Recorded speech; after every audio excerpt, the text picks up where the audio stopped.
Ladies and gentlemen, there are moments in this life where your heart is broken not by war, not by death, not by loss of possessions, but by the one you once held closest.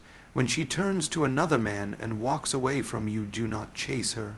Do not plead at the gates she has locked behind her. Let her go. Why? Because there is a truth deeper than your pain.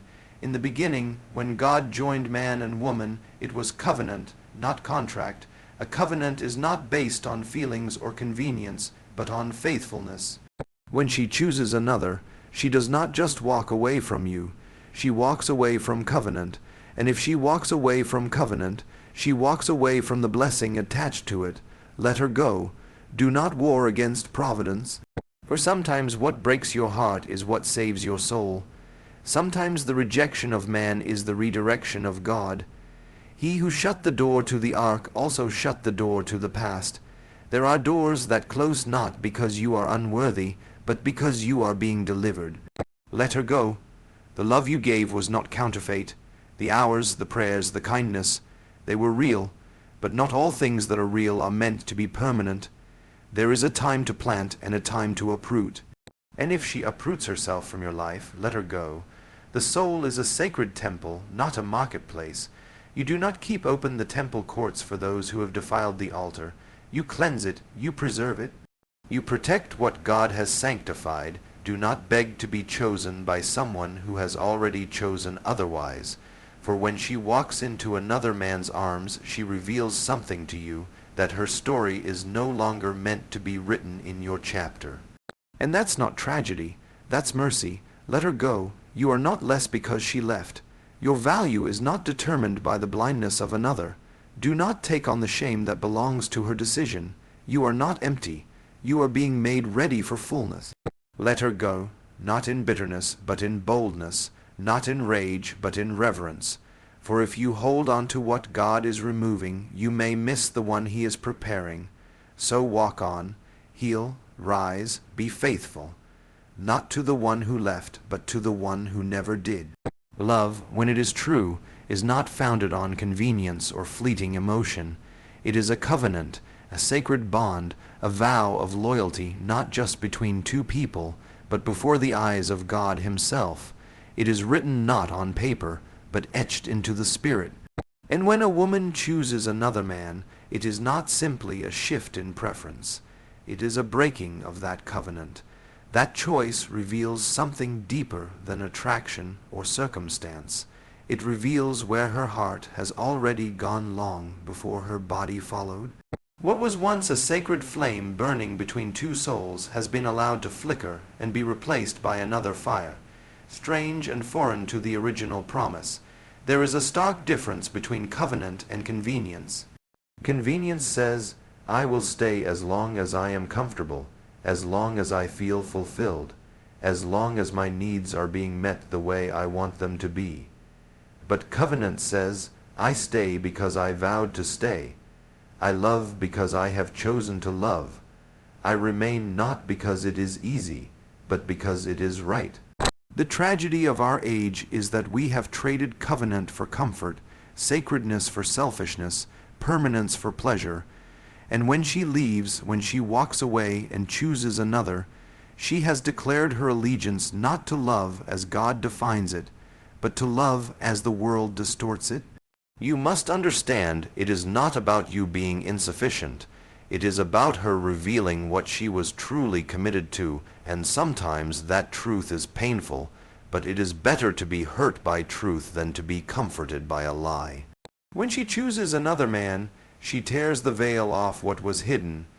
She reveals that her understanding of love was based not on sacrifice, not on covenant, not on enduring truth, but on fleeting fulfillment. And if that is what she clings to, then let her go. Do not tie your identity to someone who only stayed as long as the sun was shining. Real love stays through storms. Real love endures the winters. Real love does not look for an eggs, it when the road becomes rough. So if she has found comfort in another's arms, then she has already departed from the sacred ground you once shared. That sacredness cannot be forced, it cannot be begged into returning, it must be chosen. And if she has not chosen it, you must let her walk away. To hold on is to cling to something that is no longer real. Understand this too. There are people who enter our lives not to stay, but to teach. Sometimes they teach us what love is not. Sometimes they are the contrast that prepares us for what is real. Their betrayal becomes the soil in which your discernment grows. Their departure becomes the wind that drives your roots deeper into what truly matters. So, do not curse the pain, let it refine you, let it show you what kind of love you will never settle for again. There is something sacred about the man who refuses to compromise his value even when someone walks away. You do not lower your worth because someone failed to see it. You rise, you stand, you declare with your life, I am a man of covenant. I will not be shaken by one who chose convenience over calling. And hear this truth, if she can so easily give her heart to another, then she was never truly in covenant with you. Her presence may have felt real, her touch may have seemed tender, her words may have sounded sincere. But covenant is proven in the testing, not the talking, and when the test came, she chose another. That is not your shame. It is her revelation. Let her go, because what is born of covenant will not be taken by the winds. And what the winds can carry away was never rooted deep enough to remain. You were made for something greater, for someone greater, someone who will not just walk beside you in sunlight, but will stand with you in the shadow. Someone who sees covenant not as a cage, but as the freedom of faithfulness. When she chooses another man, let her go, not in bitterness, but in clarity. For love built on truth is not afraid to lose what was never real. There comes a time in every man's life when he must choose whether to cling or to release, whether to beg for what is leaving or to bless what is walking away. And there is a sacred principle ancient, divine, unchanging, that says, release is not always loss. Sometimes it is rescue. The principle of release is woven into the fabric of Scripture and the rhythm of life. It is not weakness to let go, it is wisdom. It is not abandonment, it is alignment. When she chooses another man and your heart breaks in silence, do not fight to keep her. Let her go. This is not defeat, it is discernment. Not everything that comes into your life is meant to stay. Not everyone who promises forever understands the weight of eternity. Some people enter your life wearing the garments of companionship, but underneath they carry the seeds of departure. And when they go, it is not simply a change in direction. It is a revelation. They reveal that their presence was seasonal, not eternal, and you must not confuse the two. Seasons come to teach, to shape, to move. But when the season ends, to hold on to it is to choke your own future. There is purpose in the pain of letting go. God, in His sovereignty, removes what you would have never released yourself, and He does not do it to wound you. He does it to protect you. The hand that takes is also the hand that prepares. The door that closes is often the doorway to something higher, truer, and far more holy. When you hold on to someone who has already chosen to walk away from you, whether emotionally, spiritually, or physically, you are not preserving love, you are delaying healing. You must understand, God will never allow what is meant for you to leave you. He is not the author of confusion, but of clarity. So when she chooses another man, it is not your task to win her back. It is your calling to step back, let her go. Why? Because what walks away was never truly yours. What is yours in covenant, what is yours by divine design, will be kept by the hand of God and preserved through every trial. You do not have to beg for what heaven intends to give. Do not mistake desperation for devotion. Desperation says, I must hold on, no matter what. But devotion to God says, I trust your will, no matter how much it hurts. The principle of release calls you to open your hand so that God can fill it again. If your hand is closed around what is leaving, how can it receive what is coming? If your heart is occupied with someone who has already departed in spirit, how can it embrace the one who will stay? Letting go is not passive. It is powerful. It is a declaration of faith that says, God, I don't understand why this is happening, but I trust you enough to stop fighting for what no longer fits. There is peace in that surrender. There is healing in that trust. You were not created to chase what is fleeing. You were created to walk forward into the fullness of God's plans for you. Remember Abraham, when God called him to sacrifice Isaac, the son he loved, it was not because God was cruel, but because he was testing trust. Abraham raised the knife, willing to give up what he treasured most, and it was in that moment that God revealed the ram in the thicket, the true provision. In the same way, when you let go of what you think you cannot live without, God will show you what you were always meant to have. When she walks away, it will hurt. It will tear at the very fabric of your soul, but that tearing can become a preparation. It can become the space into which God pours wisdom, healing, and new strength. Do not try to resurrect what God has buried. Do not try to reopen a door God has locked. Let her go. You do not need her to complete you. You need truth. You need peace. You need God's presence more than you need her presence. And if she has chosen another, then trust that her chapter in your story has ended. Do not write her into pages where she no longer belongs. Let her go, and in doing so, you will find that what is ahead is not loss, but life. Release is not failure. Release is faith, and faith always leads you home. When she chooses another man and you feel the urge to fight for her, to plead, to chase, remember this. Do not war against Providence.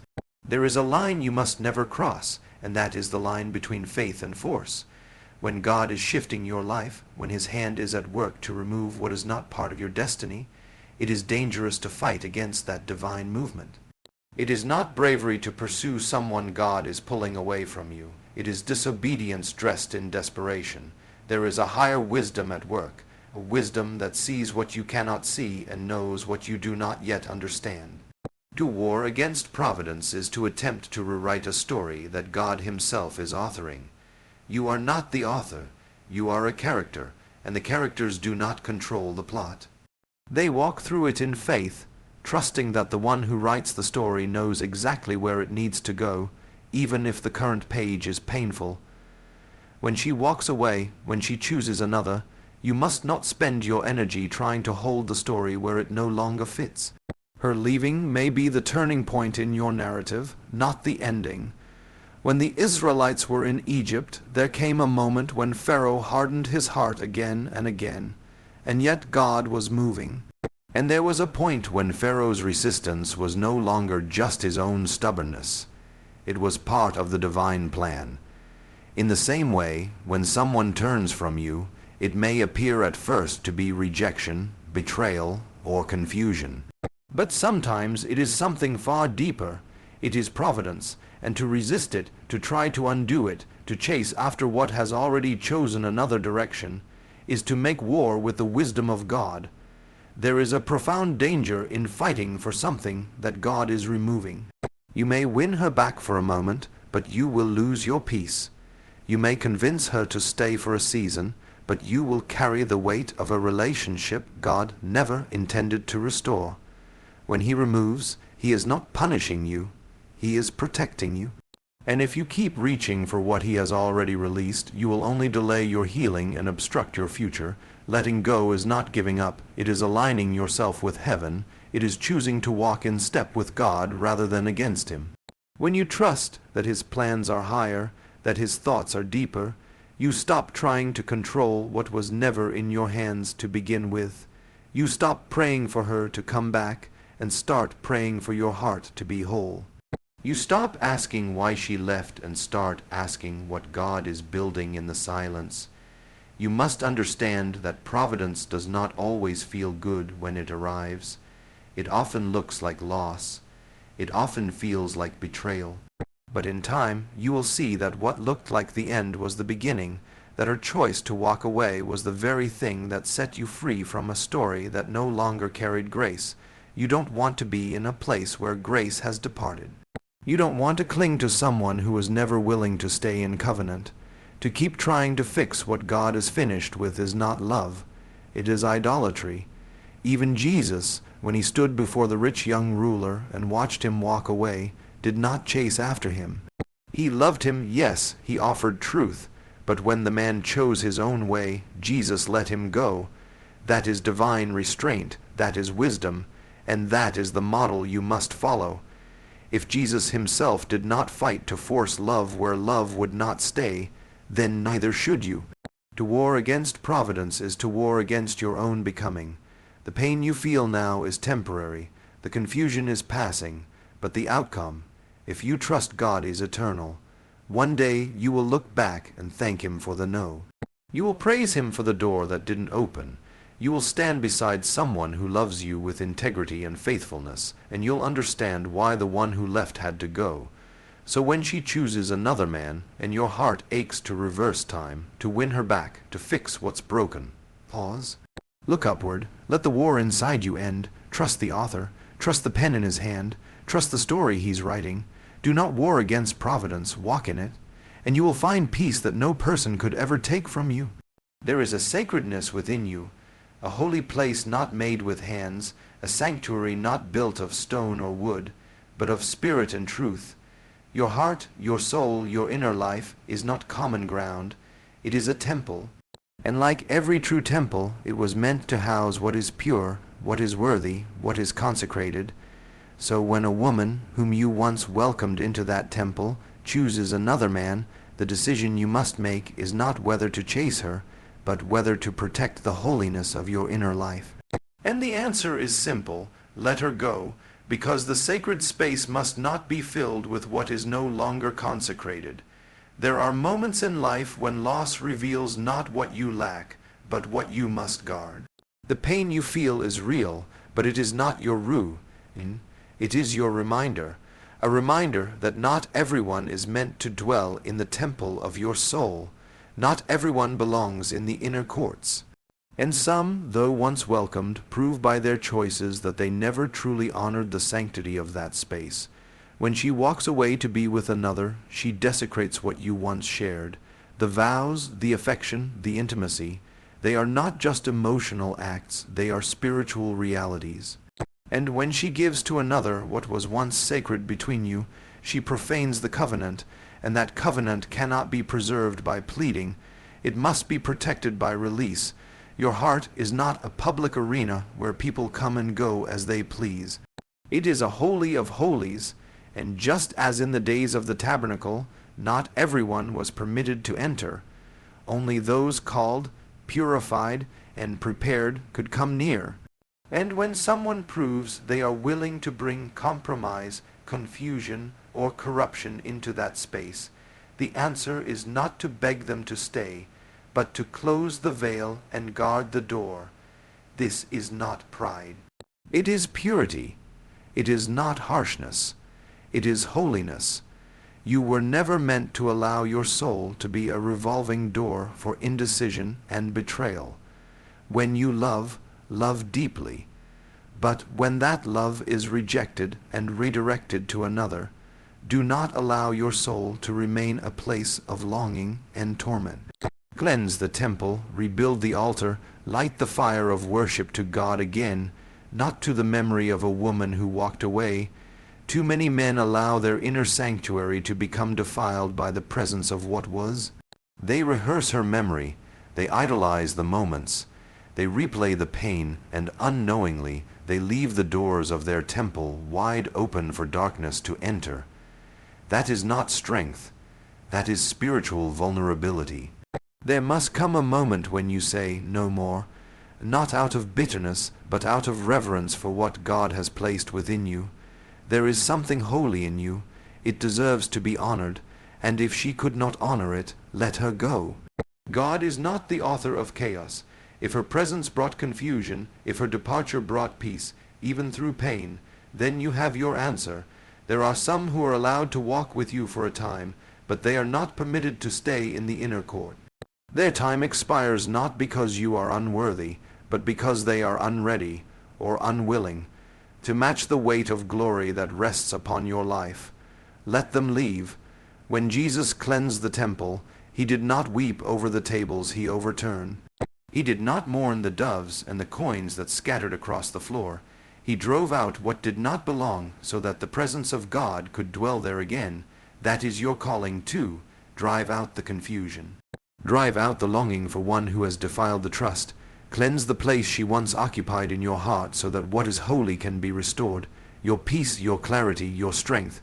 They return when your sacred space is honored again. Let her go not just from your life, but from your temple. Close the door with dignity. Lock it with wisdom and wait, not for her return, but for the one who is preparing someone worthy to enter. She chose another man. That was her decision. Now you must make yours, and this is it. Guard the sacred space. Let her go. There is a truth that every man must face in the quiet aftermath of betrayal. Her choice does not define your worth. When she chooses another man, it is easy, so easy, to turn inward, to spiral into questions that burn like fire in the soul. What did I lack? Was I not enough? Was I too much? Did I love too hard or not enough? These questions echo in the chambers of a broken heart, but they are rooted in a false foundation, because your value is not dependent on someone else's ability to recognize it. It never was. Her departure is not your deficiency. Her betrayal is not your identity. When someone chooses to leave, especially for another, it reveals more about the state of their heart than the measure of your manhood. What kind of woman trades loyalty for lust? Covenant for convenience, depth for novelty? What kind of person leaves behind consistency, prayer, and love, and chases after something that sparkles only on the surface? That is not a reflection of your lack. It is a reflection of their blindness. You were never created to be validated by someone else's choice. Your worth was established long before she ever entered your life. It was written into you by the hands of God, formed in the unseen places of your mother's womb, breathed into existence with purpose and fire. That value does not fluctuate based on who stays or who walks away. You are not a product whose worth rises or falls on the stock market of someone's emotions. You are a son of God, eternal, chosen, anointed. And no woman, no matter how beautiful or beloved she once was, has the power to redefine what God has already declared. The danger of heartbreak is that it tempts you to accept a lie, the lie that says, if I had just been more, or if I hadn't been so. The lie that whispers you were replaceable, but you are not replaceable. You are unique, crafted with intention, designed with a specific calling, carrying a presence that cannot be duplicated. If she did not see that, if she chose someone else, it means she was not equipped to carry the blessing that is your life. And that is not your fault. That is her limitation. Pain will tempt you to lower your standards, to shrink yourself, to hide your heart behind bitterness, but do not fall into that trap. The fact that she chose another does not mean love has failed. It means that she failed to steward the love you offered. Real love cannot be received by a heart that is not ready, and your love, when it is pure, faithful, and God-centered, is not cheap. It is costly. Not everyone can carry it, and that's okay. You must stand not in pride, but in holy confidence. You must look at the ruins and declare, I am still whole, not because she stayed, but because God never left. You must understand that the greatest battles are not fought with fists, but with truth. And the truth is this: you are still worthy, you are still enough. Her absence does not diminish your calling, your dignity, or your destiny. Let this become a sacred turning point. Let her decision refine your discernment. Let it teach you not to doubt yourself, but to choose more wisely next time, because now you know not every woman who captures your attention is worthy of your covenant. Not every attraction is a calling. Not every connection is meant to be carried into your future. Let her go, not with rage, but with revelation, and walk away not in defeat, but in dignity. Your worth was never in her hands, it was always in God's. And He is not finished with you. What you lost was not the best you'll ever have. It was a test, and you passed it not by winning her back, but by refusing to lose yourself when she left. So lift your head. Wipe your tears, let her go, because your value doesn't leave when someone walks away. It shines all the more when you refuse to chase what could never see your worth. The right one will not ask you to prove it. She will recognize it, and she will stay.